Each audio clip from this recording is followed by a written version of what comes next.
Kembali lagi di channel kami di Edukasi Series seputaran TB Paru.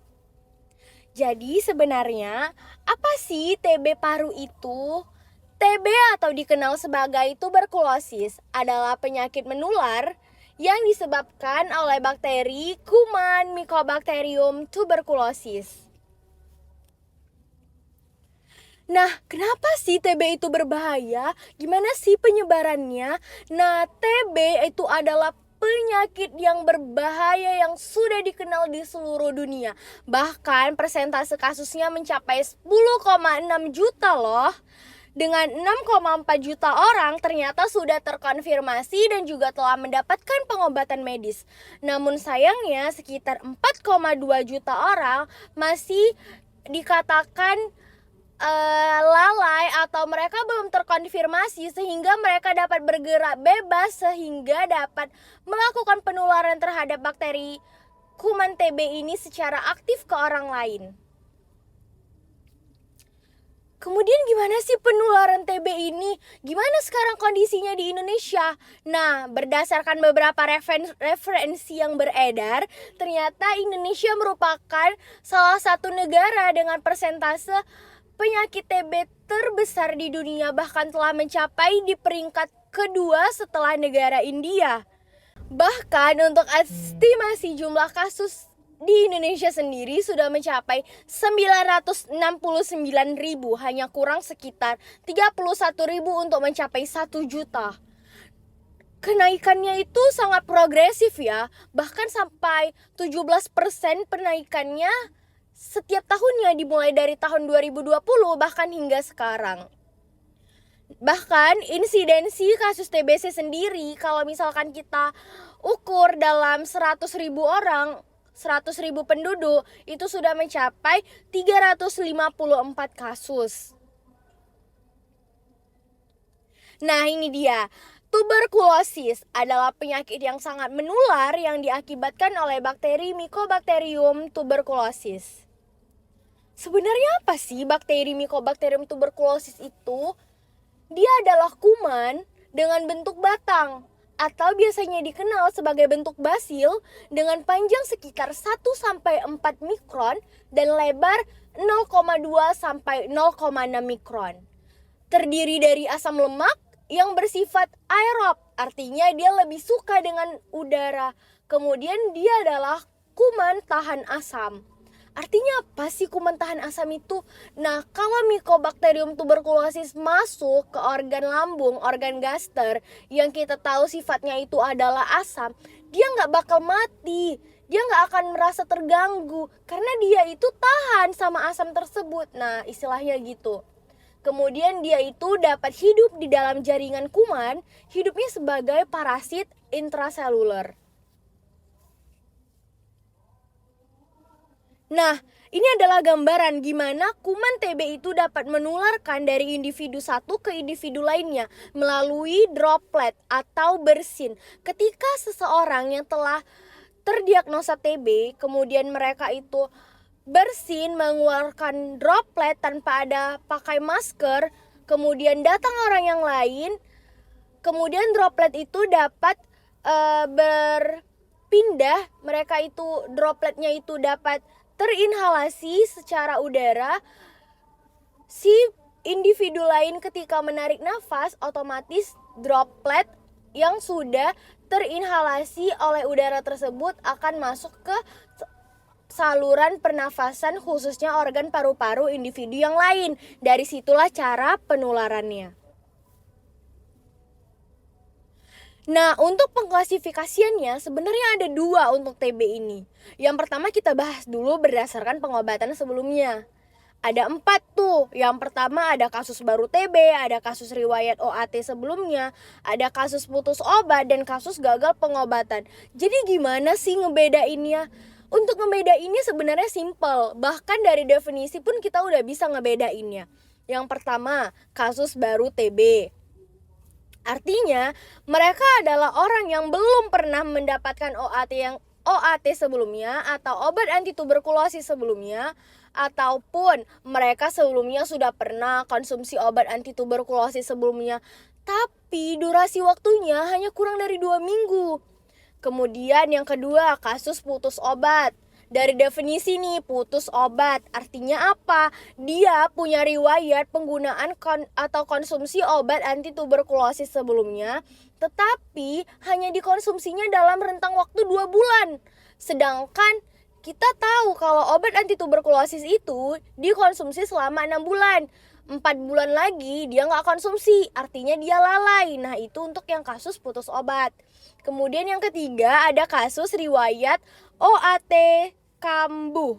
Artinya itu adalah kasus yang rekuren, yang berulang. Nah, contohnya dia sudah konsumsi obat OAT sebelumnya karena dia terkonfirmasi TB. Lalu, tiba-tiba dia datang lagi ke rumah sakit. Dokter tegakin kalau misalkan dia kena TB lagi. Nah, itu definisi dari kasus riwayat OAT berulang. Tapi dia sudah pernah sembuh sebelumnya, terus berulang lagi terkena TB lagi. Kemudian yang terakhir ada kasus gagal pengobatan. Gagal pengobatan artinya dia itu nggak selesai pengobatannya dalam waktu 6 bulan yang sudah ditentukan untuk TB ini sendiri. Contoh, dia hanya konsumsi OAT itu dalam waktu hanya 5 bulan. Di 1 bulan terakhir dia lalai. Nah, itu arti dari yang gagal pengobatan. Yang kedua, klasifikasi berdasarkan lokasi infeksi. Nah, dari tadi kita membahas mengenai tuberkulosis paru. Artinya, kuman Mycobacterium tuberculosis itu menetap pada organ paru atau pada bagian parenkim paru tepatnya. Yang kedua, ada tuberkulosis ekstraparu.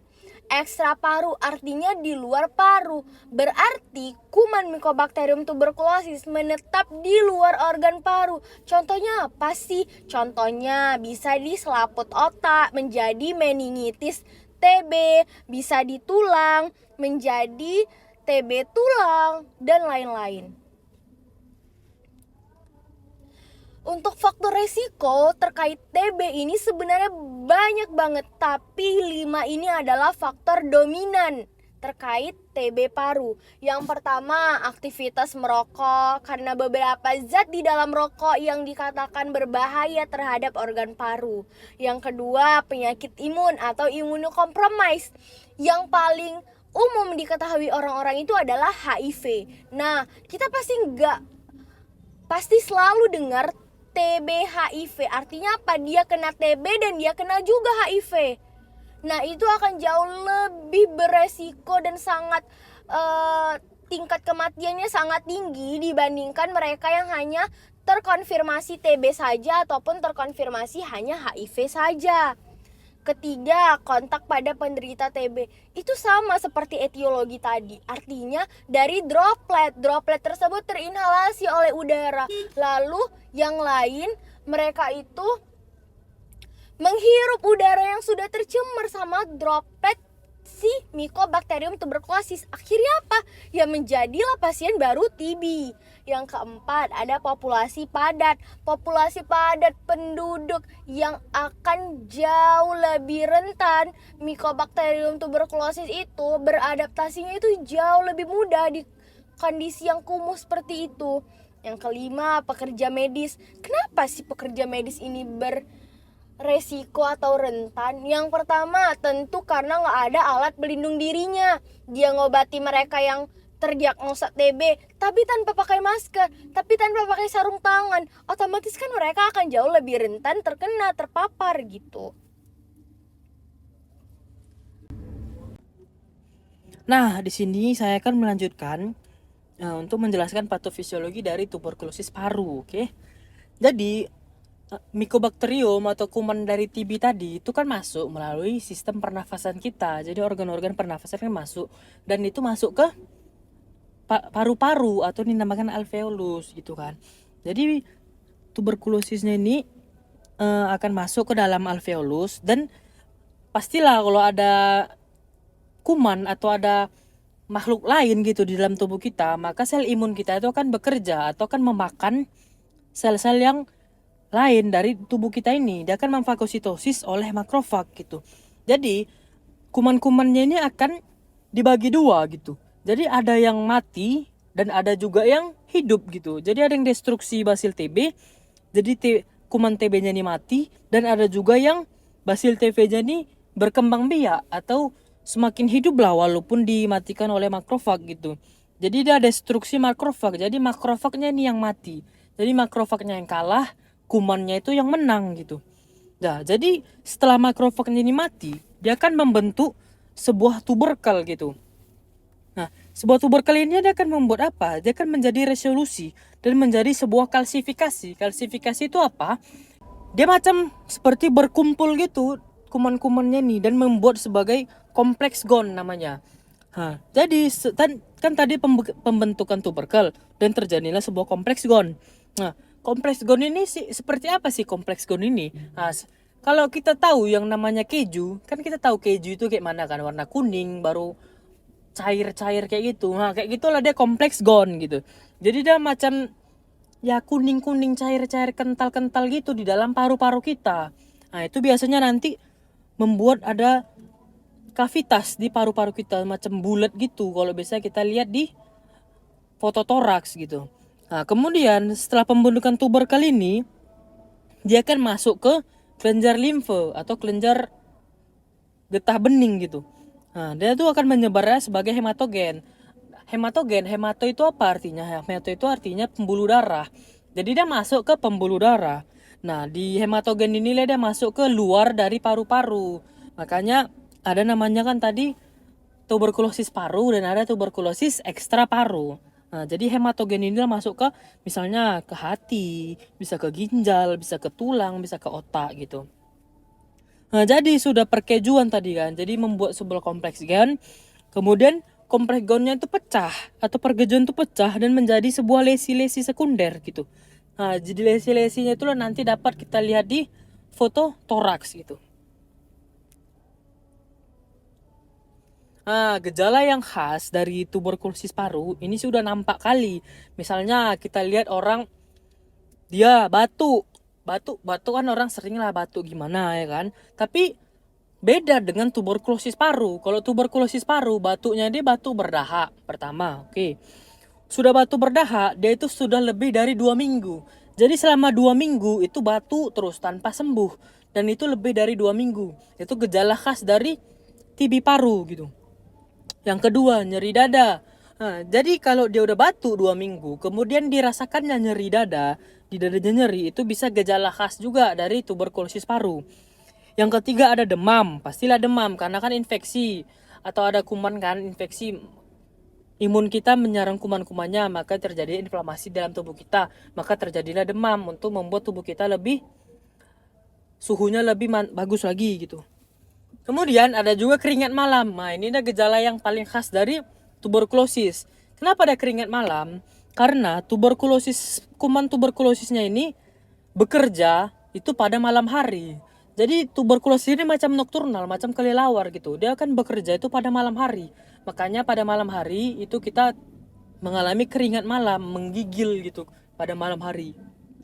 Yang kelima, penurunan berat badan. Kenapa penurunan berat badan? Itu termasuk yang keenam tadi. Penurunan nafsu makan. Jadi orang yang TB paru ini nafsu makannya itu menurun. Kalau udah nafsu makan menurun, pasti dia nggak makan-makan. Dan dia membuat penurunan dari berat badan kita sendiri. Oke? Mendiagnosa. Itu gimana kita mendiagnosa orang yang TB paru? Pertama, kita lah pasti anamnesis ya kan. Anamnesisnya apa? Kita lihat keluhan utamanya tadi batuk. Kemudian kita tanya lah batunya sejak kapan, batunya ini kita ulcerkan gitu. Kemudian yang penting kita lihat apakah dia mengalami hal seperti ini juga dulu dia pernah mengalami hal seperti ini juga tidak gitu. Nah, kemudian kita tanya juga dia pernah di keluarganya atau di sekitar rumahnya ada yang seperti ini juga tidak, ada yang batu-batu selama 2 minggu juga tidak, itu perlu kita tanyakan. Kemudian kita tanyakan juga dia riwayat kontak sosialnya tuh gimana, dia pernah ada nggak kontak ke orang lain dengan penderita TB gitu. Dan juga yang paling penting kita tanyakan pekerjaannya itu apa, entahnya pekerjaannya medis atau pekerjaannya yang di polusi udara misalnya di pabrik, orang yang supir itu rentan lah terkena TB paru gitu, karena kan langsung ke udara. Nah, kita lanjutkan ke pemeriksaan ya. Pemeriksaannya ini, pemeriksaan fisik lah kalau bisa. Kalau di pemeriksaan fisik, itu yang kita tampak. Pertama kita cek TTV-nya. Kita lihat tekanan darahnya, suhunya, dan lain-lainnya gitu.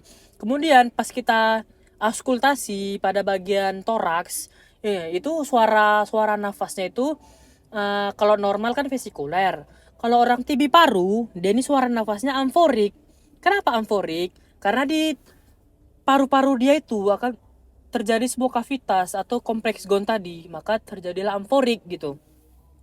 Kemudian kalau misalnya kita pakai stetoskop, kita auskultasikan ke paru-parunya atau ke toraksnya, maka terdapat rongki basah di paru-parunya gitu. Kemudian kita lanjutkan ke pemeriksaan penunjang. Ke pemeriksaan penunjang ini yang paling gold standar itu 2. Pertama BTA atau basil tanah asam. Pemeriksaan BTA itu positif biasanya, dan itu membuat kita melihat Mycobacterium tuberculosis. Dan juga sekarang ini yang paling sering ini adalah TCM atau tes cepat molekuler, itu yang paling orang lakukan untuk pemeriksaan TB. Itu biasanya TCM ini kita lakukan di puskesmas. Oke. Dan yang kedua itu adalah fototoraks. Kita bisa nampak fototoraks. Untuk melihat fototoraks saja kita lihat, oh ini adalah TB paru, dikarenakan ada khas-khas dari fototoraks. Misalnya, nah ini fototoraks dari TB paru. Kita lihat di panah warna biru, kita nampakkan ada bulatan kecil. Nah itu namanya kavitas. Itulah yang saya bilang tadi, kompleks gon. Nah jadi di sini sebuah kavitas, dia macam bulat yang isinya itu warna hitam. Nah jadi kalau warna hitam di fototoraks itu adalah terisinya udara. Jadi udara itu disitulah Mycobacterium atau kuman-kuman TB paru inilah berkumpul menjadi satu. Kenapa dia berkumpul? Tadi kan sudah dijelaskan bahwa kuman bakterium tuberkulosis ini aerob sifatnya. Aerob itu apa? Dia udara, lebih suka udara daripada tidak ada udara. Nah, jadi di paru-paru kita ini yang paling banyak terdapat udara itu adalah di apex dari paru atau paling atas paru. Jadi makanya lah dia semua kuman-kumannya ini berkumpul di paling atas, membuat sebuah kavitas. Makanya dari itulah ada kavitas di TB paru. Dan juga ada yang lebih khas lagi selain kavitas, itu adalah infiltrat. Jadi di paru-paru kita ini tidak bersih namanya. Ada bercak-bercak putih, infiltrat. Itu kenapa? Itu karena suatu infeksi atau suatu inflamasi pada paru-paru yang membuat bercak-bercak putih pada paru-paru kita. Ada juga sebuah konsolidasi sebenarnya di paru-parunya ini. Okay, next.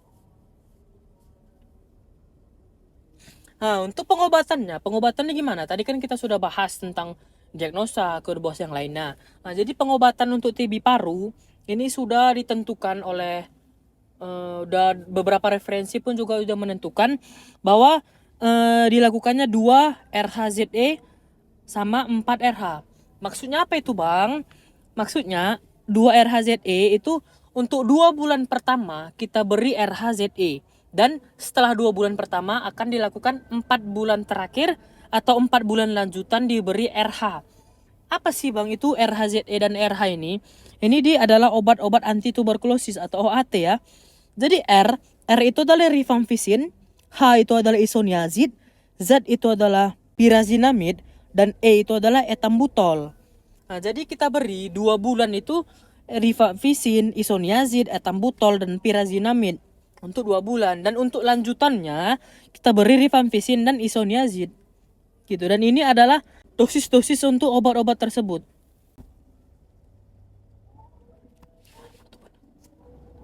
Nah, jadi ini adalah referensi yang kami gunakan dalam pembuatan video edukasi kali ini seputaran TB paru. Kepada para audiens yang telah menonton video ini, jangan lupa subscribe, like, and comment. Nantikan channel-channel kami berikutnya. See you!